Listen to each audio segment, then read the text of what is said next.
भगवान के सभी भक्तों को अनंत जय श्री कृष्ण। राधे राधे। नमस्कार बंधु, आइए सितारों की दुनिया में हम आपका अभिवादन करते हैं। Doctor Sanjay Kumar Shastri YouTube channel देखने वाले सभी प्रिय दर्शकों को कोटि कोटि अभिवादन, वंदन, नमन। प्रिय भक्तों, पावन ये कार्तिक मास चल रहा है जिसके केवल 5 दिन शेष है और वे 5 दिन बड़े ही विशेष हैं। जो भक्त इस कार्तिक मास में प्रातःकालीन कार्तिक का स्नान नहीं कर पाए, दीपदान नहीं कर पाए, दान पुण्य नहीं कर पाए, व्रत नहीं कर पाए, नियम का पालन नहीं कर सके, वे लोग केवल ये 5 दिन एकादशी से लेकर पूर्णिमा तक ये सारे कार्य कर लें तो उनको पूरे महीने का फल प्राप्त होगा।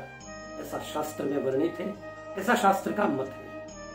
तो बंधुओं, करना क्या है 5 दिन, और वो 5 दिन कौन से हैं?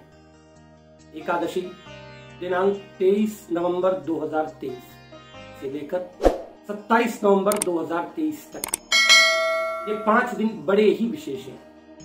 शास्त्र कहता है, पद्म पुराण, शिव पुराण, अनेकों पुराणों में, उपनिषदों में इसका वर्णन मिलता है कि जो कार्य हम पूरे कार्तिक मास में नहीं कर सके, जो दान पुण्य नहीं कर पाए, व्रत नहीं कर पाए, वो हम इस बार करें।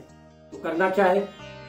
आप एकादशी से लेकर पूर्णिमा पर्यंत प्रातः जल्दी जगें, सूर्योदय से पूर्व अंधेरे अंधेरे में आपका स्नान हो जाए और सूर्योदय से पहले ही पावन वृक्षों में दीपक जलाएं, दीपदान करें।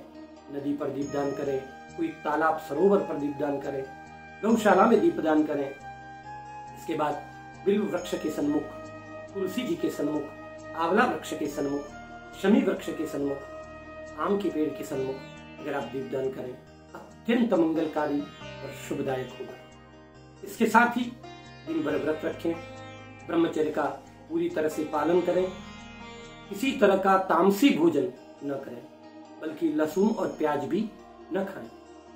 साथ ही धरती पर शयन करें, दिन में न सोएं, रात्रि में सोएं तो धरती पर सोएं।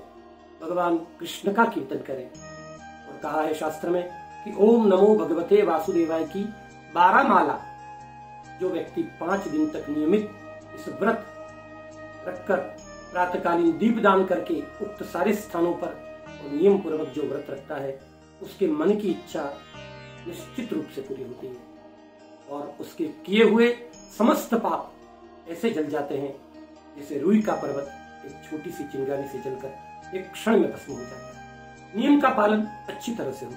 प्रातःकालीन जगना इसलिए ब्रह्म मुहूर्त में जग जाना है, स्नान हो जाना चाहिए। मैंने जो बताया उन वृक्षों पर, उन स्थानों पर दीपदान हो जाना चाहिए। ब्रह्मचर्य का पालन भी करना, रात्रि में भगवान का कीर्तन करना, दिन में सोना नहीं, एक समय भोजन लेना और दूसरे समय फल लेना।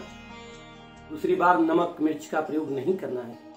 और ओम नमो भगवते वासुदेवाय की 12 माला जैसा मैंने बताया ये आप करेंगे, या ओम क्लीं कृष्णाय नमः, इसकी 12 माला आप कर लें 5 दिन लगातार, आपके मन की इच्छा निश्चित पूर्ण होगी। इसके साथ एक और विशेष उपाय, आपको स्नान करते समय स्नान के जल में संभव हो तो तिल पीस कर डालें, गंगा जल डालें, तुलसी जी की मिट्टी डालें उस जल में। वह जल आपके लिए तीर्थों का जल बन जाएगा। अगर आप नदी पर स्नान करने नहीं जा सकते तो आप अपने घर में ही बाल्टी में जो जल भरा है उसमें तुलसी जी की मिट्टी डाल दें, गंगा जल की बूंदे डाल दें, आंवले का रस डाल सकते हैं और पीसे हुए तिल डाल सकते हैं। ऐसा करने से वह जल समुद्र जल और पवित्र नदियों का जल बन जाएगा और आपको संपूर्ण तीर्थों में स्नान करने का फल प्राप्त होगा, इसमें कोई संशय नहीं। साथ ही जिन लोगों के दुश्मन ज्यादा बढ़ गए हैं, लोगों से दुश्मनी हो गई है, घर परिवार में भी लोग द्वेष रखते हैं, उन लोगों को ऐसा करना है कि गाय के दूध में पिसे हुए तिल डालें। गाय के दूध में पिसे हुए तिल डालने हैं, जल भी डालें और साथ में गंगा जल भी। ये आप वट वृक्ष में करें। वट वृक्ष के मूल में पिसे हुए तिल गाय के दूध में डालकर, साथ में गंगा जल की बूंदे डालकर और थोड़ा दूसरा जल मिलाकर वट वृक्ष में अर्पण करने से आपकी शत्रुता खत्म हो जाएगी। अगर परिवार में वैमनस्य है, जो आपके प्रति बहुत शत्रुता का भाव रखते हैं, उनके मन से भी ये शत्रुता दूर हो जाएगी। ये आपको 5 दिन करना है। वट वृक्ष में अगर आप ऐसा करेंगे, इस तरह का तिल मिश्रित दुग्ध अर्पित करेंगे तो शत्रुता समाप्त होगी।